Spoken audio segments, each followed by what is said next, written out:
Muito boa tarde a todos. Eu sou Renata Palmer. Estamos dando início a mais um programa Grupo Mônaco Cultura e Saúde, que vai ao ar todas as terças-feiras, às 15 horas. O nosso entrevistado de hoje é o Daniel Silva. Está expondo na Sala de Cultura Leila Diniz, o espaço cultural da imprensa oficial, mais conhecido como DAN, para todo mundo. DAN está na Sala de Cultura Leila Diniz, de 15 de abril a 29 de maio. Dá muito prazer, muito bom te receber aqui na Sala de Cultura Leila Diniz, espaço cultural da imprensa oficial. A exposição está belíssima. E vamos conversar um pouquinho sobre a sua história de vida, que é muito bonita, uma bela história de vida. Você começou a desenhar muito cedo, né? Sim. Como que começou tudo? Bom, na verdade, eu desenho desde criança, né? Então, a minha vida com desenho, né, ela vem desde de pequeno. Eu me lembro que eu em casa, eu ficava desenhando em tudo, né? Tudo que aparecia eu desenhava, né? Então eu tinha assim já tinha um amor pelo desenho, né? E isso não é de família, né? Porque na minha família ninguém desenha, entendeu? E eu vim, né, praticando isso na minha escola também, quando comecei, né? E foi ali que eu comecei meus primeiros traços. Eu costumo dizer que, né, nessa escola, que é o Dom José Pereira Alves, uma escola municipal. Escola Dom José? Dom José Pereira Alves. E ela funciona até hoje? Funciona até hoje, é uma escola municipal, aqui do bairro do Fonseca, né? E foi minha primeira escola. Então eu, criança, já comecei a desenhar ali. E eu costumo dizer que ali eu não aprendi só a ler e escrever, né? Entendeu? Aprendi também muito o desenho, porque as pessoas ficavam vendo desenhando, as professoras, os funcionários da escola, e me incentivavam, né? Então isso era muito bacana. Você tinha incentivo do colégio e tinha incentivo em casa também? Principalmente em casa, né? A minha família, né, foi essencial assim na minha vida profissional, entendeu? Dava aquele empurrão. A minha comunidade, né? Porque quando eu comecei a desenhar, eu ia para a rua desenhar, né? Eu ficava desenhando ali os meus amiguinhos e eles gostavam, né? Ficavam me incentivando. Então, cada dia que eu desenhava, né, chegava mais pessoas para poder pedir desenho, entendeu? Então, as pessoas te pediam para você desenhar alguma coisa pontual? Isso, na infância. Olha. Eu me lembro que na época, nossos super-heróis eram Batman, Super-Homem, sim, né? Sim. E eles pediam para que eu desenhasse, né, esses super-heróis, né? Então, quer dizer, eu me lembro que lá na minha comunidade tem um campo de futebol. Então, todo mundo se reúne nesse campo. E eu me lembro que eu ficava desenhando e ficava uma multidão ao meu redor. Entendeu? Olha, Um monte de criança, assim, com papel na mão. E isso eu com 7, 8 anos de idade. Já era ídolo, né? O pessoal já gostava dos meus trabalhos, que entendeu? Bacana. Já me destacava, né? Aí você começou um processo de apurar a sua técnica, fazendo curso. Como que foi essa trajetória até você chegar hoje no Pastel Seco? Isso. O que acontece? Eu, né, na minha infância foi muito difícil, né? Eu venho de uma família humilde, né? Como eu te falei, eu fui nascido e criado ali na Coronel Leôncio, uma comunidade aqui da Engenhoca. E foi uma infância complicada mesmo. A minha mãe, ela criou 6 filhos sozinha, sabe? Guerreira. Eu era o mais novo, era o caçula, né? E eu me lembro que ela saía para trabalhar em casa de família e as minhas irmãs mais velhas, né, ficavam em casa cuidando da gente, dos mais novos, né? Então colocava a gente para a escola, sabe? Né, dava almoço, janta, colocava a gente para dormir, dava banho, né? E você então, ficava desenhando e... porque quando eu estudava de manhã, eu desenhava tarde. Quando eu estudava tarde, eu desenhava durante o dia. Então, eu sempre desenhei, mas é claro que eu nunca deixei de estudar, né? Porque quando eu comecei a estudar, né, quando eu entrei na escola, eu coloquei na minha cabeça que eu queria ser desenhista, sabe? Então, né, até na escola mesmo, né, as pessoas ficavam pedindo desenhos, sabe? Olha que importante o apoio de uma instituição, de um colégio, de uma professora que com certeza te deu o apoio para você poder estar desenhando também. Olha a importância que uma instituição de respeito, que investe no aluno, que acredita no aluno. Olha, você deve ser um orgulho para a sua escola, né? Com certeza, né? Até hoje eu sei que você vai lá, você chega lá, você é o ídolo da garotada, né? Hoje eles costumam dizer que eu sou um aluno ilustre da escola, né? Olha, que Entendeu? bacana. Porque tudo que eu faço, né, eu gosto de agradecer, né, a minha escola, porque eu sei que ali, né, eu aprendi muita coisa, né? E hoje eu não estaria hoje onde eu estou, né, se não fosse o apoio que eu tive lá numa escola municipal de Niterói. A importância da educação, A importância. né? E hoje, quando eu visito as escolas, eu falo da importância de um professor, né, do nosso dia a dia, entendeu? É claro que a gente tem a nossa família, a família é importante, né, mas você passa o dia a dia na escola. Com certeza. E você tem um projeto muito bonito também, Desenhando o Futuro. O Dan vai às escolas, agenda com as professoras, vai às escolas e desenha com as crianças, passa alguma coisa vida. Como é que é esse projeto? Esse projeto é um projeto bacana, é um projeto meu mesmo, sabe? Assim, eu não tenho apoio de nada, né? É uma coisa que quando eu me tornei um profissional, eu coloquei, né, assim, em primeiro plano, né? Eu tenho que ajudar aqueles que precisam, né? Então eu foquei mais nas escolas municipais da minha cidade. Por quê? Porque ali a gente encontra muito talento, muitas crianças, sabe, assim, que tem um dom, né, que precisa de um toque, sabe, assim, de uma presença de um artista. Porque eu me lembro que quando eu estudei, né, eu gostava de desenhar, mas eu nunca tive assim um artista presente na minha vida. Você não tinha um parâmetro, exatamente, né? Então hoje eu quero levar isso para eles, né? Então o meu projeto é o seguinte: eu agendo, né, com a direção da escola e levo a exposição para a escola, né? Então essa exposição ela fica uma semana, de segunda a sexta. E no último dia da semana, que é sexta-feira, eu me apresento. Então vou em sala falar do meu trabalho, né? Falar da minha história de vida e faço uns exercícios, faço algumas brincadeiras no quadro com as crianças, uns desenhos assim, umas técnicas básicas, sabe, né, para aqueles que gostam de desenhar, né, fica mais fácil, se torna mais fácil. Que trabalho incrível, Dan. E você tem feito bastante isso. Existe uma procura para esse projeto ou você que tem iniciativa de buscar nas escolas? Infelizmente, né, eu que busco, sabe? Eu já apresentei o meu projeto, né, em algumas secretarias, sabe? Eles gostam, falam que é lindo e maravilhoso, mas, né, não me dão aquele apoio que eu preciso. Entendi. Porque tem custo, Entendi. sabe? Então, às vezes, eu quero fazer muito mais. Entendi. Mas eu tenho que fazer dentro da minha realidade. Entendi. Infelizmente, eu queria fazer muito mais, mas eu não consigo. Sabe? Poxa, é importante esse trabalho. Vamos divulgar o trabalho do Dan, vamos divulgar esse projeto bonito que ele tem, um projeto voluntário, um projeto que praticamente não tem custo, o custo é muito pequeno. Vamos divulgar esse belíssimo trabalho que você tem feito aí na comunidade, que é um trabalho belíssimo. A educação, com certeza, é a base de tudo, a educação. Você tendo uma educação em casa, você tendo um colégio que te dê o respaldo para isso, com certeza você vai dar certo na vida. Com certeza, mas o custo é zero, sabe? Eu só me apresento assim... O custo de material, né? Do lápis, do papel... Eu levo tudo, entendeu? Quando eu agendo, né, e me apresento, é tudo por minha conta. A escola não tem custo nenhum, sabe? Perfeito. Por isso que se torna caro para mim. Projeto Desenhando o Futuro. Desenhando o Futuro, exatamente, né?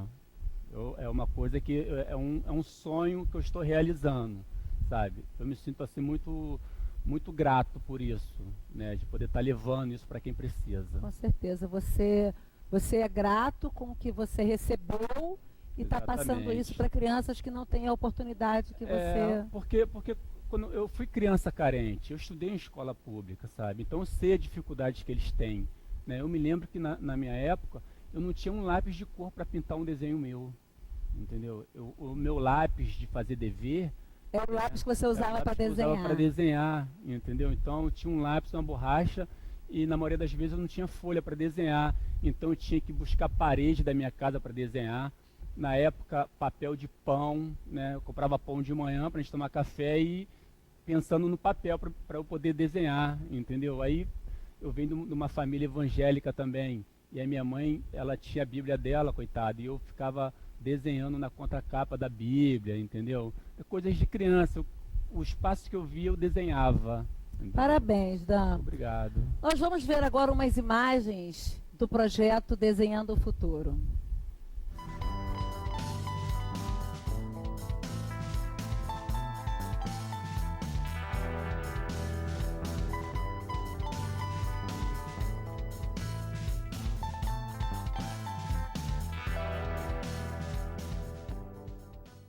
Então, Dan, estamos aqui na Sala de Cultura Leila Diniz, Espaço Cultural da Imprensa Oficial, exposição Dan Caricaturas em Pastel Seco, em cartaz de 17 de abril a 29 de maio. Dan, o que é o pastel seco? Você é o único caricaturista que usa essa técnica para pintar, para desenhar, né? Aqui no Brasil você é o único. Muito prazer em ter você aqui com a gente. Isso para a gente é uma honra, né? Trabalhar com divulgação de um trabalho belíssimo como esse. Mostra para a gente o que é o pastel a seco. Bom, o pastel seco, ele é uma técnica, né? Desenvolvida há séculos atrás, né? E na época tinha a pintura a óleo, né? Que era mais destaque. E tinha o pastel seco, mas tinham poucos artistas na época que utilizavam essa técnica por ser difícil, né?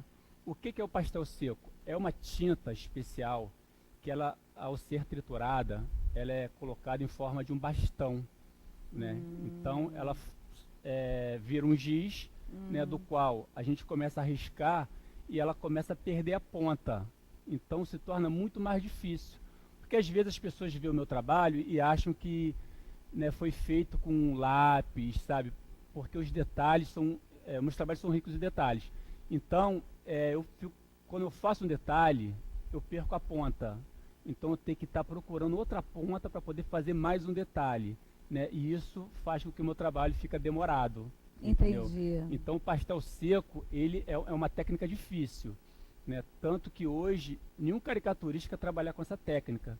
Né? Por quê? Porque requer tempo, né? Tempo, atenção. Quanto tempo você leva para fazer uma caricatura, um quadro desse? Na verdade, para começar um trabalho desse, primeiro eu tenho que ter um estudo de fotografia. Certo. Né? Eu começo a estudar a pessoa, né, do que eu vou desenhar. Certo. Então, terminando esses estudos, eu coloco esse trabalho em forma de caricatura. Eu começo a riscar em forma de caricatura, né? Tendo esse processo, aí eu jogo para esse papel, que é um papel especial, é o canson mitente, né? Ele é especial para poder absorver o pastel seco, né? Aí eu começo o processo da pintura, né, que leva mais ou menos um dia para poder pintar um trabalho desse. Um dia para pintar, mais uns 2 dias para produzir, para você finalizar, pesquisar. Entendeu? 3 dias para fazer um trabalho desse. Por aí, né? Nossa, que incrível. E o meu trabalho, ele é rico em detalhes, sabe? Então, por isso que eu gosto de pegar um trabalho e desenvolver, né, de uma maneira que ele sobressaia. Né, que ele seja um destaque, entendeu? Que as pessoas olham e ficam observando os detalhes do meu trabalho, entendeu? Uma curiosidade, Dan, qual personagem que te deu mais trabalho para fazer? Eu fiquei curiosa quando vi a exposição, porque qual personagem que te deu mais trabalho? Porque são todos tão ricos, com tantos detalhes. Falei, meu Deus, esse aqui foi difícil, não? Esse aqui foi... Qual que é mais? Olha, na verdade, todos eles, né, me dão trabalho, porque cada caricatura é um trabalho diferente, entendeu? Tipo assim, eu terminei uma caricatura hoje, vou fazer uma amanhã, então eu tenho que esquecer aquilo que eu fiz, porque não tem nada a ver com o próximo trabalho. Interessante. Né? Porque uma caricatura, você tem que analisar, às vezes a pessoa, ela não tem nenhuma expressão que possa te levar a fazer uma boa caricatura. Então eu tenho que buscar o quê? Um gesto, sabe? Alguma coisa, alguma roupa, né? Algum objeto que ele usa para poder transformar aquilo numa caricatura, né? Mas eu acho que a caricatura que eu tive mais dificuldade foi a do Noel Rosa, né? Por quê? Porque o Noel Rosa, ele viveu numa época onde você não tinha fotografia colorida, você não tinha fotos coloridas, né? E se vocês observar a minha caricatura que eu fiz dele, está toda colorida. Então eu peguei, além de não ter o material suficiente para poder fazer a caricatura, que são poucas fotos, né? Eu tive que transformar o trabalho preto e branco, né, em colorido. Então isso aí foi uma transformação e foi um desafio, né? Porque eu peguei tudo novo do Noel Rosa. Por exemplo, o chapéu dele, eu coloquei um chapéu de Panamá atual, sabe? Assim, para poder enriquecer a cor. Né? Entendi perfeitamente. Muito, muito. Exatamente. Mas eu preservei algumas coisas da época. Por exemplo, o banquinho que ele está sentado, sabe? Eu pesquisei um banquinho da época e colori o banquinho, sabe? Nossa, quanto detalhe que a gente não tem ideia que o artista pensa na hora de fazer uma obra de arte, né? Porque às vezes as pessoas veem o meu trabalho e acham que eu tirei de uma única foto, sabe? Mas não. Às tem vezes, uma pesquisa. Numa caricatura, ela tem uma montagem ali de 3, 4 fotografias, sabe? Porque eu dou o exemplo do Messi, o Lionel Messi, né? A caricatura que eu fiz, o rosto dele eu fiz de uma foto, o corpo eu fiz de outra foto e o troféu que ele está segurando eu peguei de outra foto. Então eu tive que fazer aquela montagem para ficar numa única caricatura. Entendeu? Todas essas caricaturas que o Dan está falando aqui estão em cartaz na Sala de Cultura Leila Diniz, o espaço cultural da imprensa oficial, que fica na rua Professor Heitor Carrilho, número 81, no centro de Niterói.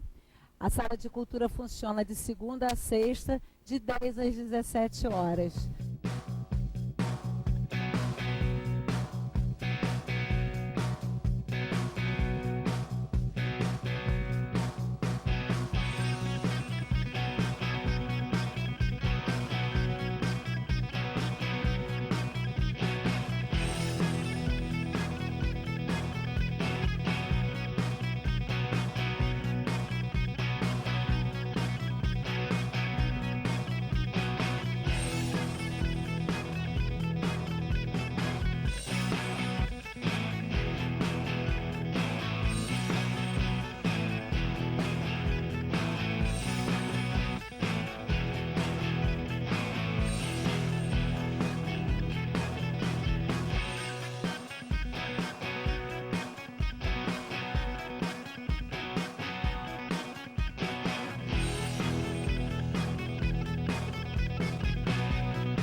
Dan, conta pra gente um fato curioso que a caricatura te trouxe. Alguma coisa que você acha relevante para trazer pra gente? Bom, a caricatura, né?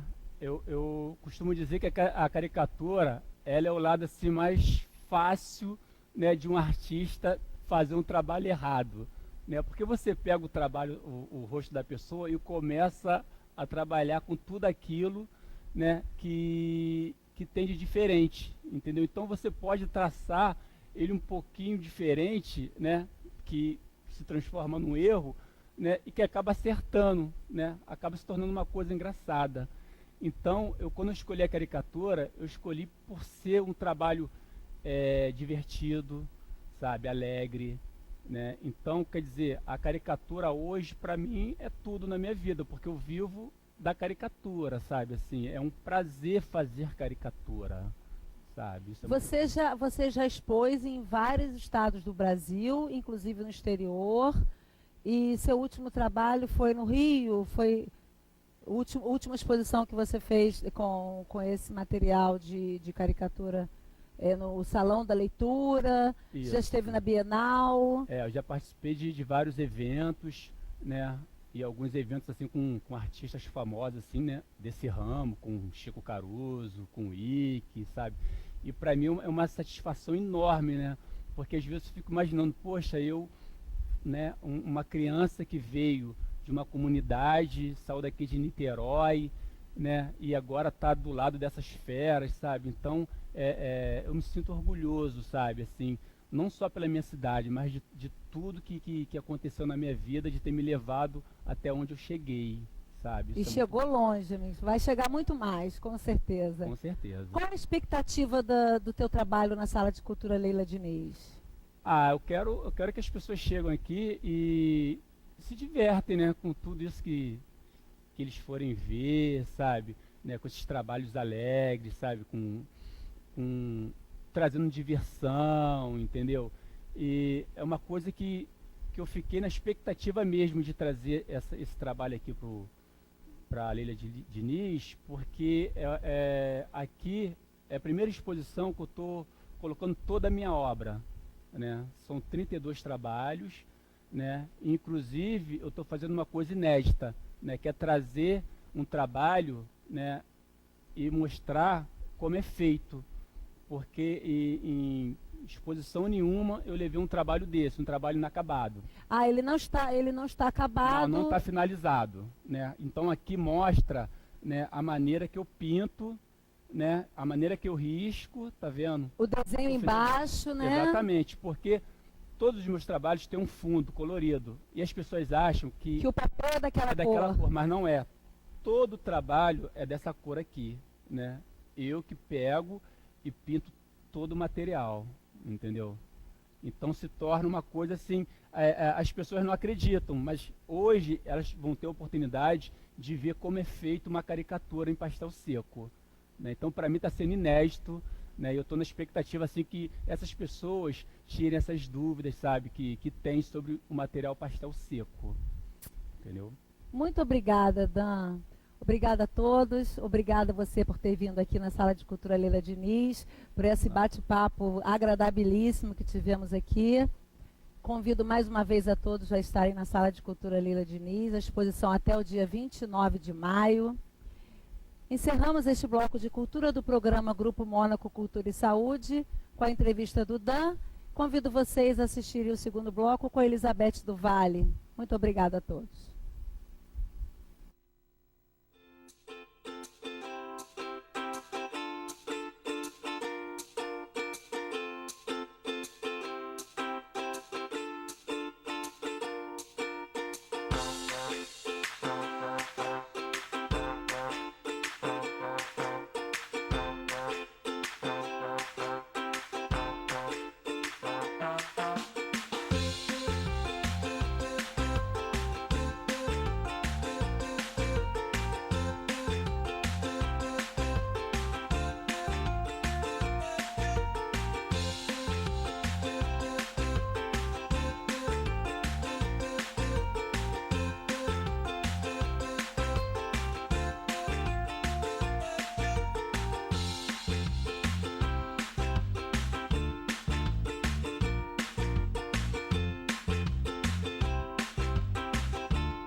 A UF dispõe de 5 restaurantes universitários distribuídos entre seus campi. No Greguatá e na Praia Vermelha são servidos almoço e jantar. Na veterinária, na reitoria e no hospital universitário são servidos apenas almoço. Os restaurantes funcionam de segunda a sexta. Confira os horários. No Greguatá, o almoço começa às 11h30 da manhã e vai até 2h30 da tarde. O jantar de 5 da tarde às 7 da noite. Na Praia Vermelha, o almoço começa a ser servido ao meio-dia e vai até às 2 da tarde. O jantar de segunda a quinta vai de 5 da tarde às 7 da noite. Na sexta, de 5 da tarde às 6 da noite. Na reitoria, o almoço vai de meio-dia a 2 da tarde. Na veterinária, o almoço vai de meio-dia a 1h30 da tarde. E no hospital universitário, o almoço vai de 11h30 da manhã a 1h30 da tarde. São 4 preços diferentes do restaurante universitário. Os estudantes da UF pagam 70 centavos. Servidor técnico administrativo e terceirizado pagam R$ 2,50. Os professores, R$ 5,00.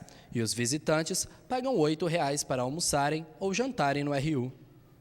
E temos o Busuf, o transporte gratuito para os alunos circularem entre os campi da UF. São 2 rotas, as duas com partida do campus Valonguinho DCE. Confira. A Rota 1 tem saída a cada 25 minutos, a partir das 6h45 da manhã até as 10 da noite. Com saída do prédio de educação física, no campus do Valonguinho, o ônibus segue para o campus do Greguatá, depois para o campus da Praia Vermelha pela Avenida Litorânea e em seguida pela Rua Presidente Dominiciliano. E depois segue para a Faculdade de Direito, no Instituto de Artes e Comunicação, o IACS 2, depois na Faculdade de Economia, no IACS 1, no campus do Greguatá, depois vai ao Instituto Biomédico, retorna ao Greguatá e volta para o campus do Valonguinho.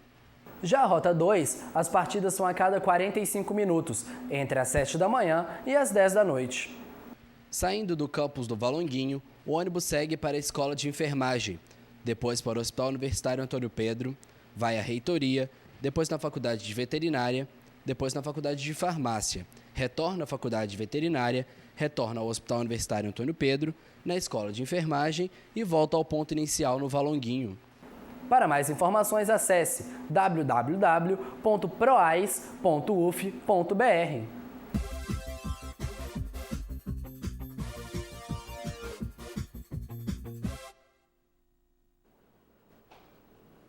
Quem que vai me sinalizar? Ah, já entramos? Tudo bem. Então, boa tarde para você que nos assiste. Estamos aqui com mais um Bem-Estar e Saúde. Hoje conosco o professor Alessandro Severo, que é do Departamento de Radiologia da UF e atua no Hospital Universitário Antônio Pedro. Seja muito bem-vindo, professor. É um prazer muito grande tê-lo conosco. Obrigado, eu que agradeço o convite. Bené? Prazer é meu. Boa tarde aos nossos telespectadores. Hoje, terça-feira, professor Alessandro, seja muitíssimo bem-vindo. Foi difícil convencer esse moço a vir aqui. Vocês não sabem que pessoa ótima é o professor Alessandro Severo. Seja muito bem-vindo, professor. Então, já que ele é ótimo, a gente vai arrancar o couro? O que você acha? Não, vamos aprender muito sobre radiologia, muito. Podemos, professor Severo, arrancar o couro? Então, vamos começar aqui no nosso debate, no nosso bate-papo. Professor Severo, o que o senhor acha assim, mais relevante para que a gente comece a falar sobre aí, o papel da radiologia na medicina, no diagnóstico médico? Quer dizer, hoje em dia, grande parte dos diagnósticos na medicina são feitos através dos métodos de imagem. Né? Anteriormente, isso se iniciou pela radiografia, né? Ainda no final do século XIX, veio numa progressão paulatina até a gente alcançar métodos cada vez mais qualificados, né? Com a resolução maior, mais próximos de um diagnóstico definitivo. Então, isso foi alcançado em especial através da tomografia computadorizada, da ultrassonografia e da ressonância magnética, mas sem fazer, no entanto, que a radiologia convencional perca valor. Né? Ela apenas, hoje em dia, ela não tem tanto efeito sobre o diagnóstico definitivo dos casos, mas ainda tem muito valor para rastreamento, né, para diagnóstico de doenças ósseas, de doenças torácicas. Ela persiste, valorosa, mas realmente o que foi o grande impacto foram os métodos mais avançados de diagnóstico. E isso, a medicina hoje em dia, ela está muito baseada na necessidade desse diagnóstico por imagem. Para poder complementar aí o diagnóstico clínico, né? Que nós havíamos conversado anteriormente aqui, e eu estava colocando exatamente essa questão, estava lhe perguntando, e eu acho que a gente pode trazer para abordar agora nesse momento para o telespectador, que é o seguinte: até que ponto a gente tem, numa ponta, uma tecnologia que a cada momento se renova e inova e traz justamente cada vez mais contribuição para os diagnósticos. E até que ponto o médico, com essa tecnologia toda, vai ficando defasado no sentido do exame clínico, que anteriormente era muito utilizado para um diagnóstico, vamos dizer assim, mais expressivo através até do exame de você, da mão no paciente, da mão na massa, e hoje não é tão utilizado. Quer dizer, como é que você vê isso? Como é que, hoje com os teus alunos, como é que você vê essa coisa dessa tecnologia tão avançada numa ponta e na outra ponta talvez uma dificuldade como professor de fazer esse pessoal botar a mão na massa? Como é que fica essa coisa? Quer dizer, eu sou professor de radiologia, né? Então a minha ênfase de ensino realmente é fazê-los aprender a interpretação de imagem. Né? Mas eu vejo com muito pesar o fato de inclusive, os alunos que chegam para a gente para fazer especialização em métodos de imagem, especialização em radiologia, ter uma formação médica cada vez mais limitada. Né? É óbvio que, em certa parte, eles não são de todo responsáveis por isso. A tendência de um ensino mais de massa determinou isso desde o curso básico deles. Quer dizer, a gente tem na prática hoje em dia um ensino que é muito maceteado, voltado para teste, e as pessoas, muitas das vezes, elas não têm preocupação no aprendizado mais global. Né? Então, você conhecer uma doença única e exclusivamente pelos métodos de imagem, isso é um erro. Você tem que conhecer toda a cadeia dela, ou o máximo possível, quer dizer, desde os fatores predisponentes àquela entidade até modelos de tratamento. Ou seja, o maior número de sintomatologia possível para você poder estabelecer as correlações. Exatamente. A gente tenta, na verdade, o radiologista é um profissional que, na prática, ele deve ser um conhecedor de doença. Né? Na prática é isso, a gente é meio co-irmão da patologia, né? A gente faz uma patologia através de métodos de imagem, no vivo e de forma não invasiva. Mas isso tudo faz com que você tenha a obrigação de conhecer as doenças, e muitas vezes, com o ensino muito maceteado, isso não é possível. Né? Não é possível, porque as pessoas só conhecem palavras-chave das doenças, muitas vezes, e não conhecem o todo. Né?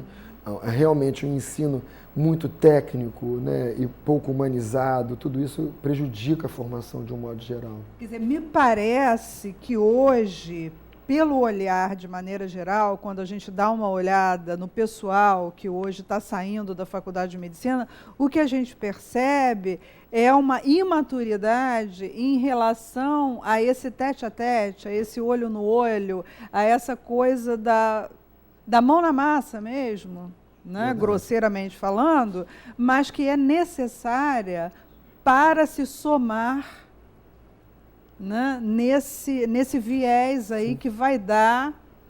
A gente, há pouco, antes de entrar, conversava a respeito de um quadro que você estava exemplificando, de uma doença pulmonar que, a princípio, se visualizava um determinado tipo de diagnóstico e descobriu-se. A gente pode até dar esse exemplo. Sim. Usa esse exemplo para a gente. Acho interessante. É um exemplo pontual, né? Eventualmente a gente encara esse tipo de situação, de um paciente que procura um hospital em função de estar escarrando sangue. Né? Essa é a queixa principal dele. O colega o atende, indica uma radiografia de tórax que mostra uma opacidade no lobo superior.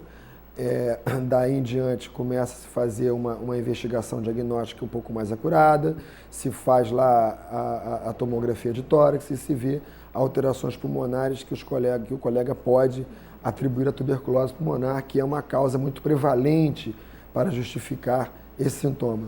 No entanto, numa observação mais atenta, você pode chegar ao fato de indicar a necessidade do uso de meio de contraste para observar se não se trata de uma lesão vascular, que foi um dos casos que eu comentei.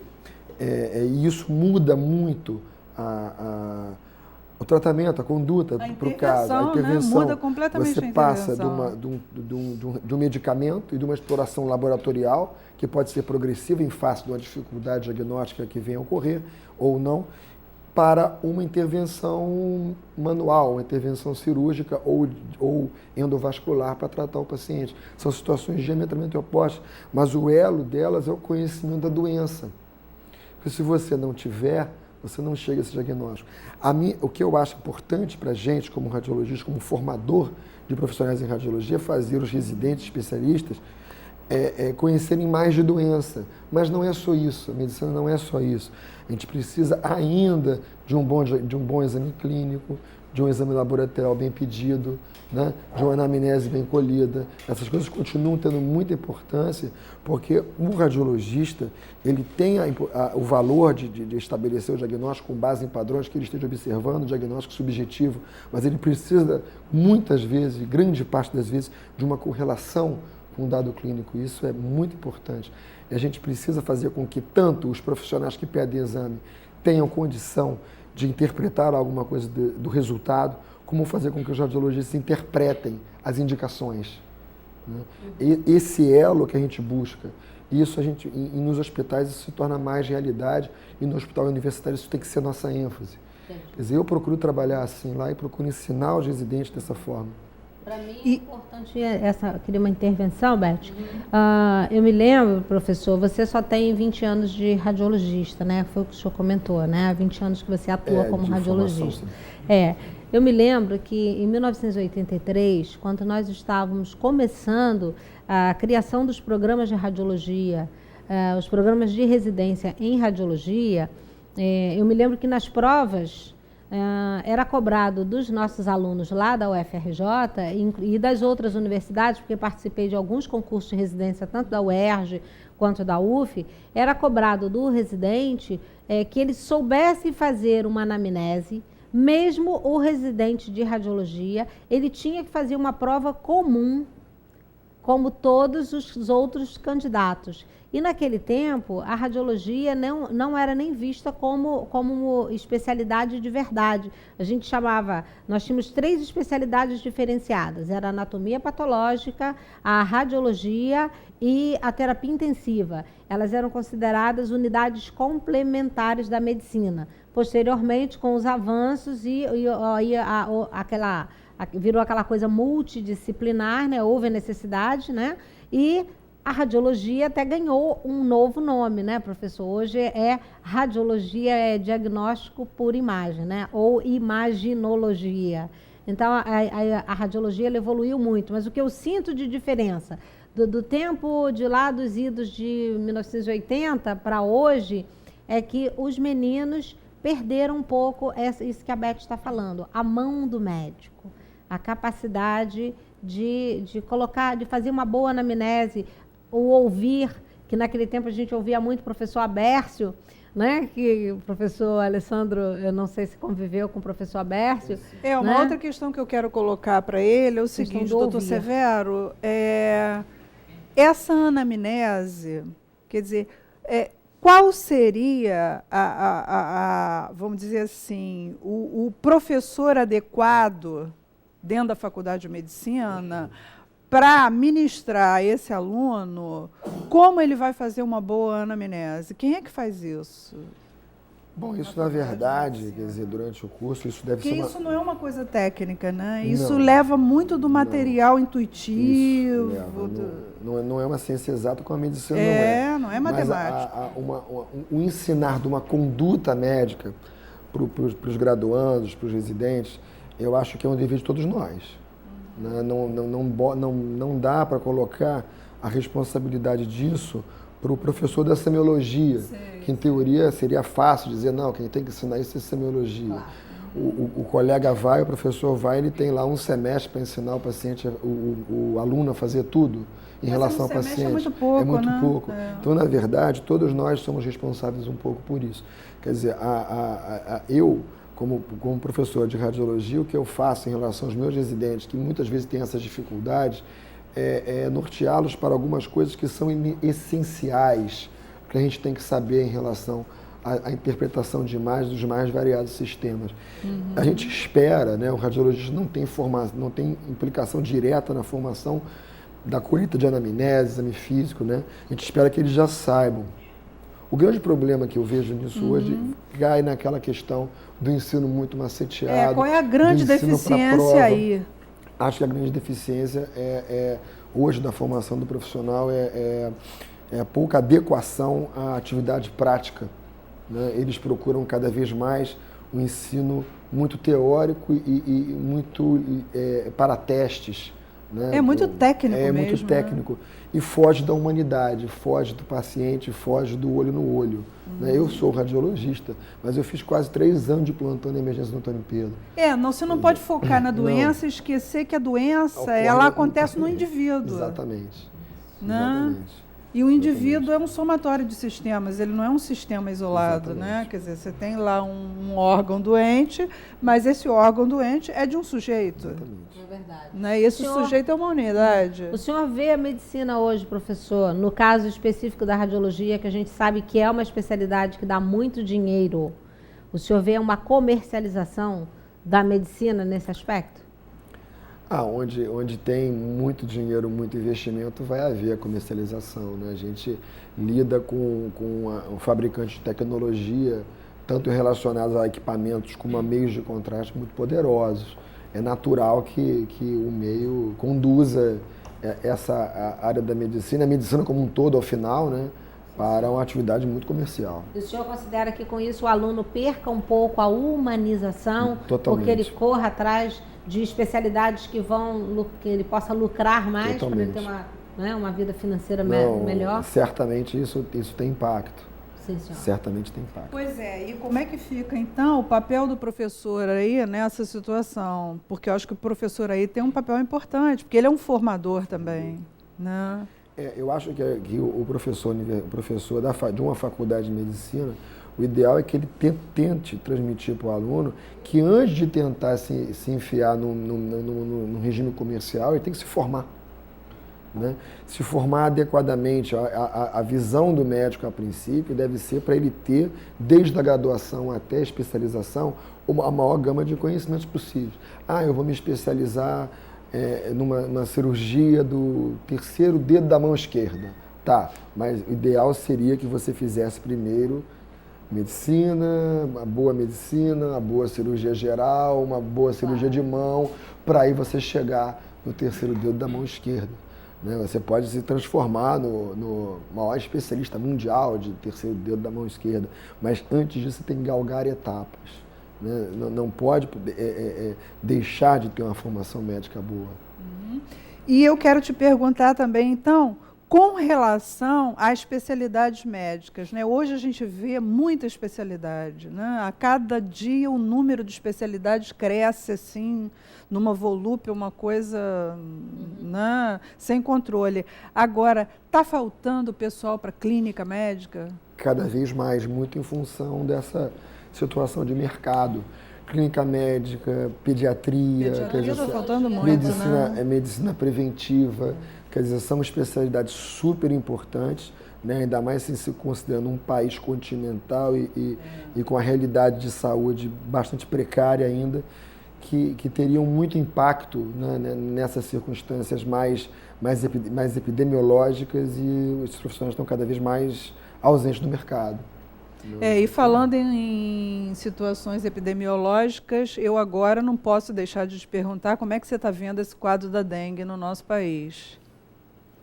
É um absurdo, né? A gente, na prática, quer dizer, a dengue é uma situação, é uma doença que ela se dissemina muito baseada na ignorância, né? As pessoas têm fontes de cultivo absurdas de mosquito. Eu, quando era aluno da graduação, a gente ia no posto de saúde aqui em Niterói, na Engenhoca, e a gente via caixas d'água com centenas de larvas nadando lá, e a pessoa usava aquela água no dia a dia dela. Quer dizer, aquilo não incomoda, até bebedouros daqueles de cerâmica, cheio de larva dentro, as pessoas usam aquilo, né? Quer dizer, então de um lado a ignorância, do outro lado o abandono da saúde pública, né? Porque a pessoa não tem cultura, não tem formação, não tem instrução, e a saúde pública também não chega lá.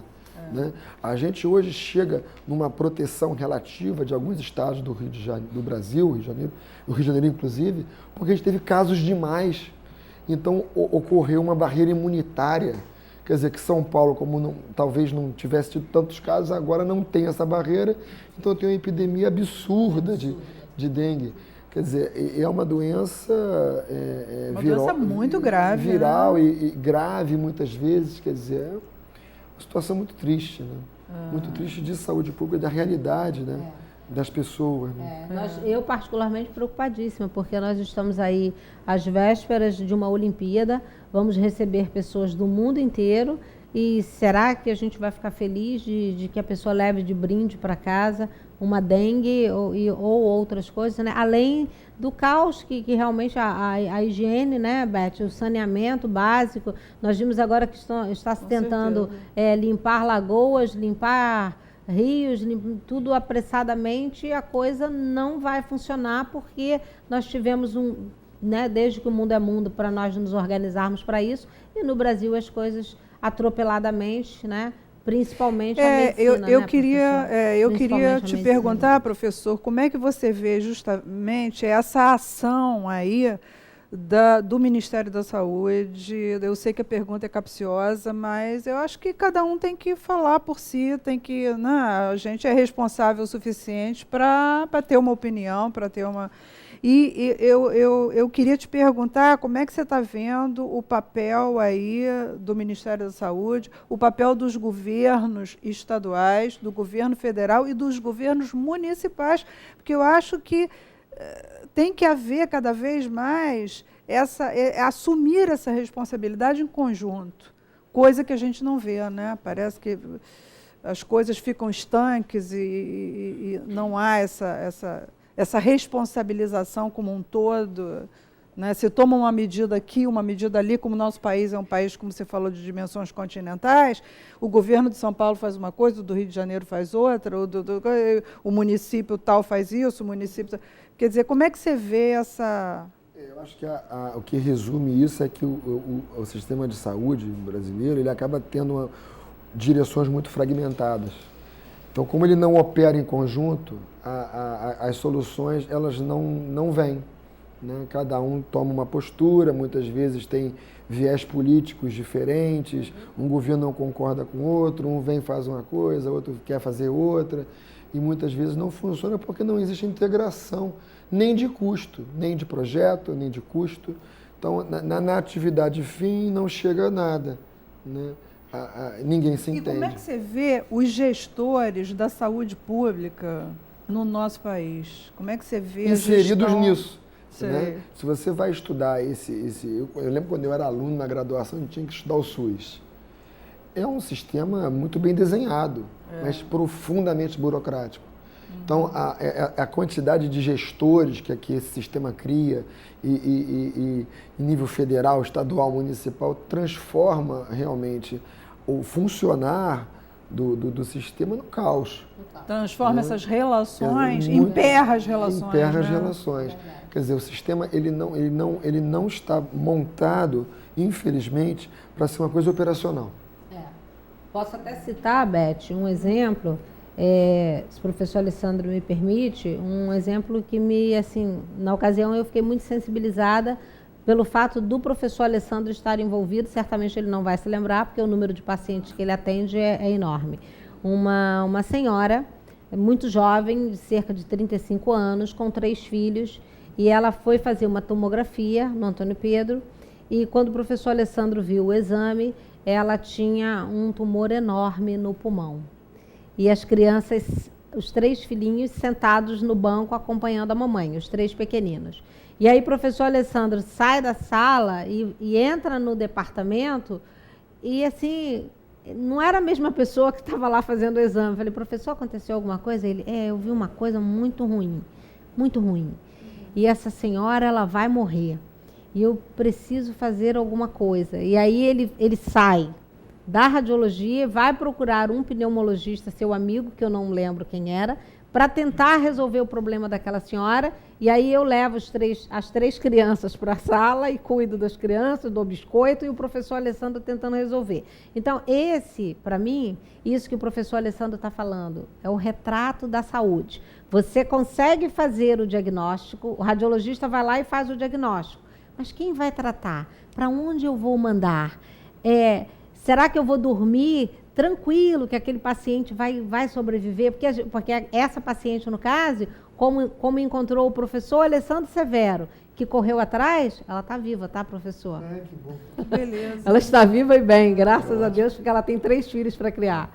Então, esse moço agiu como médico, como ser humano, Isso, e como conseguiu ser humano é mudar o maravilhoso, sistema. né? Olha Mas que- quantos pacientes conseguem isso? Ela conseguiu porque arrumou um pistolão. Mas quantos conseguem isso? Então, é o que o professor Alessandro está falando. Não existe uma integração, não existe uma humanização, né? Não existe uma hierarquização, Não né, atingimos professor? isso. Não atingimos isso, né? Horrível, né? É. Mas, de toda forma, esse é o professor que eu gostaria que os alunos hoje que estão assistindo o professor, porque eu mandei e-mail para todos os residentes, todos os alunos professores que estão assistindo, Que que coisa vocês boa. vissem o lado humano, não só o lado médico, o lado profissional, né, o lado do grande radiologista, mas o lado humano, porque eu acho que a até medicina porque uma é coisa isso, não né? funciona sem a outra, né? Não, não funciona. Impossível. Não funciona. É. Minha esposa costuma falar que ela não é diferente, ela faz a mesma coisa que eu sou um macaco gordo. Funciona como um quebra-galho no hospital, tentando resolver o problema dos outros. De forma quase constante. Ela volta e meia me fala, e ela faz a mesma coisa. A Luísa faz a mesma coisa. E ela tem a mesma especialidade sua? Ela é minha colega de turma, grande profissional. Que beleza. E ela tem mesmo modelo de formação que eu E tenho a nesse mesma sentido. visão, a Mesma coisa. Que coisa boa. Então, pelo menos você tem como compartilhar com alguém que está próximo de você. E a gente compartilha muito. Né? Isso é muito bom, muito enriquecedor. Sem dúvida. Né? E dá uma força muito grande. Muito grande, não Né? só na profissão como na vida. Com certeza, isso é muito bonito. Mas, então, eu gostaria que a gente aqui já estamos a 5 minutos do término do nosso programa, mas eu ainda gostaria justamente da sua visão aí, das suas críticas, né? Em relação ao nosso sistema como um todo, né?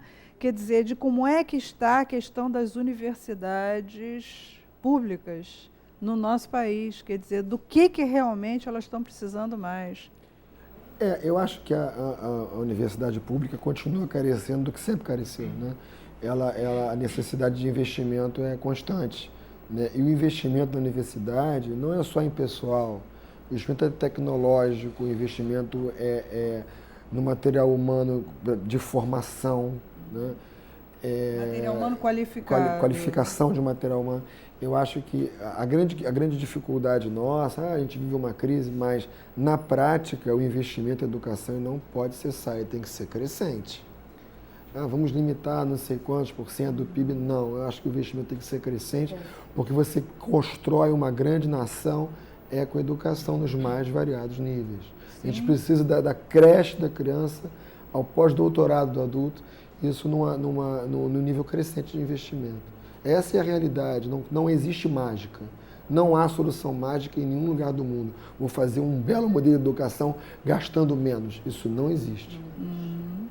Então, quer dizer, eu acho que todos nós aqui concordamos com essa parte, né? Tem que haver um investimento maior na área da saúde para que a coisa flua de uma maneira... Na realidade nossa, quer dizer, da faculdade de medicina, o investimento ainda tem que ser duplo. É o investimento na saúde e na educação. Sim, com Quer dizer, a gente sabe que isso para o governo, isso ganha complexidade, né? Mas tem que se saber lidar com essa complexidade e ter a perfeita noção de que tem que crescer daí para mais. Porque se você não tiver educação, você não tem como fazer as leituras que são Exatamente. necessárias para o desempenho do bom profissional. Exatamente. Né? E outra coisa também que eu queria que você comentasse, a gente já está aqui nos finalmente, mas é justamente a mão de obra qualificada no que diz respeito, aí não especificamente a parte médica em si, mas, por exemplo, a parte de enfermagem. Porque a gente vê uma tecnologia de ponta de um lado e do outro lado você vê que o sujeito às vezes passa por uma cirurgia complexa, uma tecnologia robótica e morre de infecção hospitalar no pós-operatório. Muitas vezes as infecções hospitalares elas não são responsabilidade do corpo que atende, do corpo de funcionários do paciente, mas em certas ocasiões sim, a gente vê algum número grande de equívocos aí que ocorrem. Um dos problemas nossos da formação do pessoal técnico, de auxiliar, de enfermagem, essas coisas, é realmente muito precário, realmente muito precário. Esse é um investimento que não é feito. Mas eu trago até boas notícias. Eu acho que até em termos de universidade em si, para preparar o pessoal. Que aí você tem que ficar, será que você como médico tem que ficar lá dizendo, olha, tem que fazer isso, tem que fazer aquilo, para evitar que você tenha que ficar fazendo isso, ele já tem que vir da universidade com essa prontidão, com essa... A boa notícia, Beth, é que as comissões de infecção hospitalares, elas estão bastante atuantes. E nós já conseguimos reduzir bastante o índice de infecção, um trabalho exaustivo das comissões, que é o pessoal do DIP, né, de doenças infecciosas, né, ligado ao DIP. Então, realmente, é um trabalho, segundo eles, é um trabalho que, nossa, exaure. O pessoal do DIP é fantástico. Fantástico, são profissionais fabulosos. Eu sou suspeita para falar, porque eu tenho um tio que foi do DIP, eu tenho uma admiração enorme por ele, que é o João José. Eu tenho pelo João José assim, uma admiração, uma coisa louca. E ele foi do DIP durante muitos anos, né, aposentou-se. Mas, e eu sempre, na realidade, quer dizer, a gente estava conversando, né, antes de entrar, e você estava falando, você até que vai um pouquinho, você leva um pouquinho. O que eu sei em função das coisas que eu aprendi com o João José. Que é interessante. Ele foi que me influenciou a estudar psicologia. Que coisa engraçada, né? Como é que a medicina dele me influenciou a estudar psicologia. Eu me lembro que eu ficava doida com os livros dele de medicina e com literatura médica e comia os livros de literatura médica. Mas ele dizia para mim, mas olha, acho que o seu negócio é mais psicologia. E realmente foi uma escolha muito feliz. E eu agradeço muito a ele. E, mais uma vez, então, te agradeço muito e vou te pedir agora suas considerações finais, para a gente fechar. Eu gostaria de agradecer muito o convite. Espero que eu tenha acrescentado alguma coisa para quem assistiu, né? E falar que a radiologia é uma especialidade muito bonita. E espero poder recebê-los lá no Hospital Universitário Antônio Pedro, caso vocês queiram lá nos conhecer. Que coisa boa, a gente está lá no 2º andar do hospital, fiquem à vontade, quem quiser ir lá, será um prazer enorme atender todo mundo. Que ótimo. Gostei muito de estar aqui. E a gente agradece muito a sua presença, tá? E eu espero que a gente vá fazendo cada vez um contato mais próximo, né? Para que a gente possa ter justamente compartilhar isso, compartilhar a saúde de uma forma em que a gente possa trazer para a população um conhecimento mais adequado para que ela possa se tratar de maneira melhor. Né? Muito bom. Então, olha, ficamos por aqui hoje e na próxima semana de volta. Meu beijo grande. Grande beijo, obrigada, professor Severo. Beijo, Beth. Tchau, pessoal. Até terça. Tchau, tchau.